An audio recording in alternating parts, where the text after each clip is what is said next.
दुर्ग के थाना पुलगांव के अपराध क्रमांक 153/2024 धारा 302 के अंतर्गत। नमस्कार दोस्तों, छत्तीसगढ़ के दुर्ग जिले से 17 साल की नाबालिग लड़की सविता साहू और उसकी दादी की लाश घर के अंदर से बरामद होती है। यह जो आप घर देख रहे हैं, इस घर के एक कमरे से सविता साहू और आंगन से उसकी दादी की लाश बरामद होती है। सविता साहू के सिर पर गंभीर चोटें थीं और पूरे घर में खून फैला हुआ था। जब पुलिस की टीम मौके पर पहुंचती है और डॉग स्क्वाड की टीम, फॉरेंसिक टीम, तमाम टीमें आ जाती हैं, लेकिन 18 महीने तक पुलिस इस डबल मर्डर का पर्दाफाश नहीं कर पाती है। अब इसे दोस्तों क्या कहा जाए, आप खुद समझ सकते हैं कि 18 महीने तक पुलिस की लापरवाही कहेंगे या क्या कहेंगे, या अपने स्तर से पुलिस क्या मेहनत कर रही थी कि एक डबल मर्डर का पर्दाफाश 18 महीने बाद जा कर के होता है। आखिरकार कौन इतना बेरहमी से दादी और पोती की मौत का घाट उतार दिया, क्या उनसे वो दुश्मनी था? आगे चलिए सब जानते हैं। इतनी बेरहमी से मारने वाला कौन था, लेकिन ये 18 महीने बाद इस जब डबल मर्डर की गुत्थी सुलझी है और उस कातिल का पता चल चुका है जो दादी और पोती की मौत के घाट उतारा था। वह कोई पराया नहीं था, या पराया भी कह सकते हैं। दोस्तों, आज के परिवेश में ये जो प्यार, दोस्ती, तमाम तरह की जो बातें आ रही हैं, इसमें अनेक घटनाएं घटती जा रही हैं और लोग इस प्यार में कहीं पागल हो रहे हैं तो कहीं अपने प्यार को मौत के घाट उतार रहे हैं। खैर, बहरहाल चलिए आगे देखते हैं। वो कोई और नहीं था जो डबल मर्डर को घटना का अंजाम दिया था, बल्कि सविता साहू का बॉयफ्रेंड चुमेंद्र, और जिसकी उम्र 23 साल थी। अब वह पुलिस की हिरासत में है और उसका साथी आरोपी पंकज और एक साथी और जो था, वो दोनों 3 लोग मिल करके यह डबल मर्डर का घटना को अंजाम दिए थे। ये जो वीडियो में आप देख रहे होंगे, वाइट टी शर्ट पहन के है, यही चुमेंद्र है। इन दोनों ने एक अन्य साथी के साथ मिलकर यह घटना को अंजाम दिए हैं। पता चल रहा है कि 6 मार्च 2024 को सविता साहू और उसकी दादी को मिलकर मौत के घाट उतार दिया था। लेकिन सवाल यह उठता है कि धर्मेंद्र ने अपने गर्लफ्रेंड और उसकी दादी को इतनी बुरी तरह मारकर उनकी हत्या क्यों कर दी। इस वीडियो में आपको आगे जानने को मिलेगा कि इसका कारण क्या था। साथ ही पुलिस 18 महीने तक क्यों पता नहीं लगा पाई। अब 18 महीने बाद पुलिस को क्या सबूत मिला, इसके पीछे क्या कहानी थी, जानने को कैसे मिला, किस सबूत के आधार पर पुलिस ने यहाँ तक पहुंची और इस गुत्थी को सुलझा सकी। बताया जा रहा है कि 6 फरवरी 2024 को चुमेंद्र की किसी अन्य लड़की के साथ सगाई हो जाती है, जिसके चलते चुमेंद्र की जो गर्लफ्रेंड है सविता साहू, वह काफ़ी ज़्यादा चुमेंद्र से झगड़ा होता है। सविता साहू परेशान रहने लगती है। सविता साहू अपने यहाँ तक कि अपने दोस्त के जरिए संदेश भिजवाती है चुमेंद्र के घर पर कि मैं चुमेंद्र को, उसके घर वालों को बर्बाद कर दूंगी।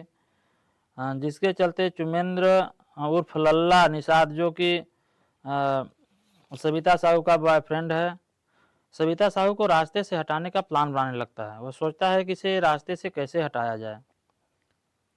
6 मार्च 2024 को चुमेंद्र ने अपने स्कॉर्पियो कार से अपने 2 दोस्तों के साथ, पंकज और एक और कोई अन्य साथी के साथ कहीं बाहर घूमने गया था, पार्टी करने गया था। और पार्टी करके जब वह करीब 1:30 बजे रात के समथिंग सविता साहू के घर पर पहुंचता है और दरवाज़ा खटखटाता है। दरवाज़ा सविता साहू ही खोलती है। इधर चुमेंद्र का जो एक साथी था, वह चुमेंद्र के गांव का ही रहने वाला था। जब सविता साहू देखती है कि चुमेंद्र हमारे घर पे आया हुआ है, तो इधर वह चक्कर रह जाती है कि आखिरकार यह 1:30 बजे रात हमारे घर पे क्यों आया है। यह बॉयफ्रेंड तो जरूर है, लेकिन इसकी सगाई एक दूसरे लड़की से हो गई है और यह हमारे घर क्या करने आया है। साथ ही यह भी निकल के आ रहा है कि सविता साहू लगभग 3 महीने की प्रेग्नेंट भी थी। इसी वजह से वह बहुत ज़्यादा परेशान भी रहती थी, जिसकी वजह से उसे बहुत दिक्कतों का सामना करना पड़ता था और काफ़ी परेशान रहा करती थी। इधर बॉयफ्रेंड का शादी भी लग चुका था, सगाई भी हो चुकी थी। इधर जब 6 मार्च 2024 को सविता साहू के घर पे चुमेंद्र ने आया रात करीब 1:30 बजे, तो सविता साहू से को अपने झांसे में लेना शुरू किया कि मैं तुमसे शादी करना चाहता हूँ। लेकिन उसकी बातों में जो लड़की थी सविता साहू, उसे विश्वास नहीं हो रहा था। उसको कुछ अटपटा लग रहा था कि संकोच नज़र आ रहा था कि आखिर में इस चुमेंद्र की कहीं सगाई हो चुकी थी और ये हमारे पास कह रहा है शादी करने आया हूँ, और कह रहा है कि साथ में चलो तुमसे शादी करूँगा। यह सविता साहू सब सुनती है, लेकिन वह इनकार कर देती है कि मैं तुम्हारे साथ नहीं जाऊँगा। दरअसल चुमेंद्र का प्लान था कि अपने साथ सविता साहू को ले जाकर के अपने साथियों से मरवा कर फेंकवा देंगे। लेकिन जब सविता साहू जाने से इनकार कर दी तो इसका पूरा प्लान फेल होता नजर आया। लड़की के तब चुमेंद्र ने लड़की के घर में ही रखा कुल्हाड़ी उठाता है और लड़की के ऊपर वार करना शुरू कर देता है। बार बार वार करता है, लड़की के चेहरे पर, शरीर पे, सिर पे कई वार कर देता है और लड़की चीख पुकार करने लगती है। हल्ला सुन करके आंगन में सो रही दादी को पता चल जाता है और दादी जैसे ही उठती है, दादी पर चाकू से वार किया जाता है।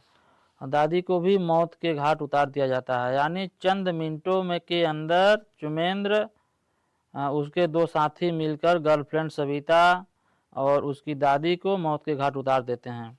अब यहाँ से चाकू को तालाब में फेंक देते हैं। सारे सबूत को जो है नष्ट करने की कोशिश करते हैं, नष्ट कर ही देते हैं। जब अगले दिन पुलिस को पता चलता है तो पुलिस मौके पर पहुंचती है।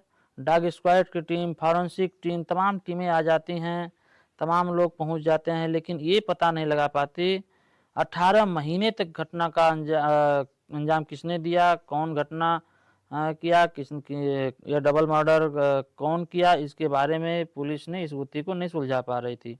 18 महीने तक इस घटना को एक अलग मोड़ मिला हुआ था, पुलिस सुलझा ही नहीं पा रही थी। और इस बीच पुलिस पर भी सवाल उठना शुरू हो गया था कि पुलिस क्या सही काम नहीं कर रही है, या किसी के दबाव में आकर काम नहीं करना चाह रही है, या पुलिस इस केस को निपटाना चाहती है। इधर इसी बीच मई 2025 में एसपी का भी ट्रांसफ़र हो जाता है और वहाँ दूसरे एसपी आ जाते हैं। तो दूसरे एसपी जब आते हैं तो उनके नेतृत्व में टीमें बनाई जाती हैं, और जब एक केस का पर्दाफाश होता है, यहाँ पर जो पुराने एसपी थे क्या किसी दबाव में केस को दबा रहे थे, या क्योंकि चुमेंद्र जो है बहुत डरा हुआ था कि उसकी शादी न टूट जाए। और इधर देखिए जब दादी और सविता साहू की मौत हो जाती है तो चुमेंद्र ने अपना शादी कर लिया था। इधर पुलिस को संदेह बहुत काफ़ी दिनों से था, बहुत लगभग 62 लोगों पर पुलिस ने संभवतः उनका brain mapping, polygraph, narco test पहले छत्तीसगढ़ की राजधानी रायपुर में कराए, फिर अहमदाबाद में करवाया गया था, जिसके चलते पुलिस को चुमेंद्र और उनके साथी पर संदेह होता है।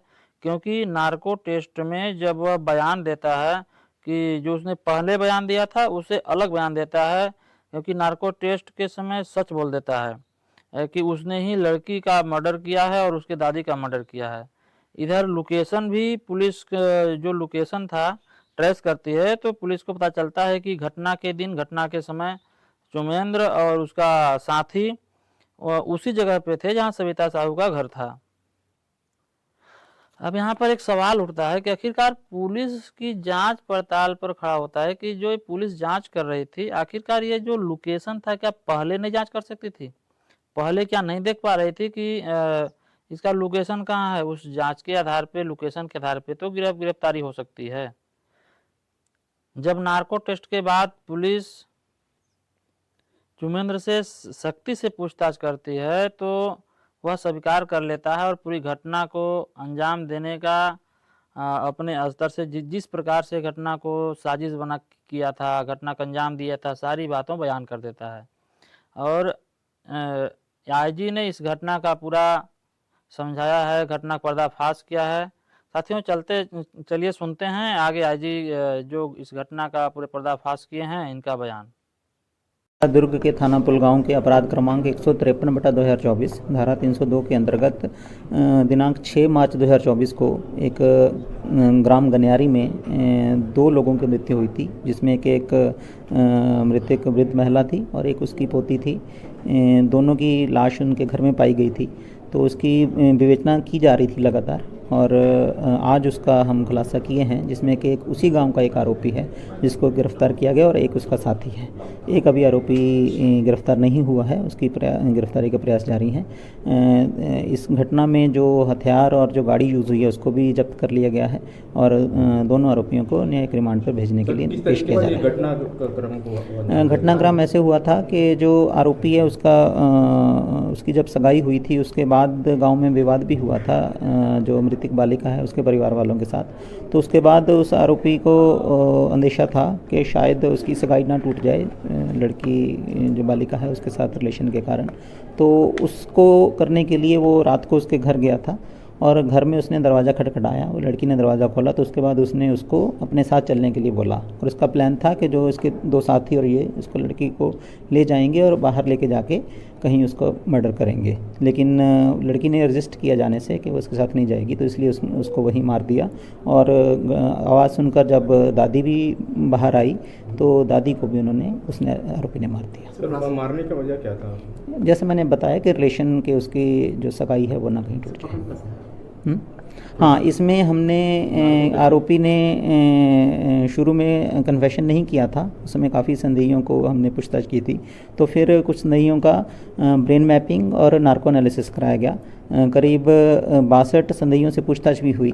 तो ब्रेन मैपिंग और नार्को के आधार पर हमें कुछ क्लूज़ मिले। उस क्लूज़ के आधार पर जब इनको क्रॉस एग्जामिनेशन किया गया तब इन्होंने अपना अपराध कबूल किया। सर, वक्त काफ़ी लग गया नहीं, बिल्कुल लगातार इसमें पुलिस का प्रयास जारी था। इसमें हमने FSL गांधीनगर और FSL रायपुर के वैज्ञानिकों के साथ चर्चा कर उन करीब लगातार पिछले 8 महीने से हम इसकी ब्रेन मैपिंग, नार्को और पॉलीग्राफ टेस्ट के लिए प्रयासरत थे, और फाइनली जब उसमें से कुछ क्लू हमें मिले उसके बाद इसका खुलासा। सर, आरोपी मृतकों के 2 दास का तमाम एक्टिविटी में शामिल रहता था, इसमें सब कुछ देखता था, सुनी को बीच में रहता था, सारी चीज़ें।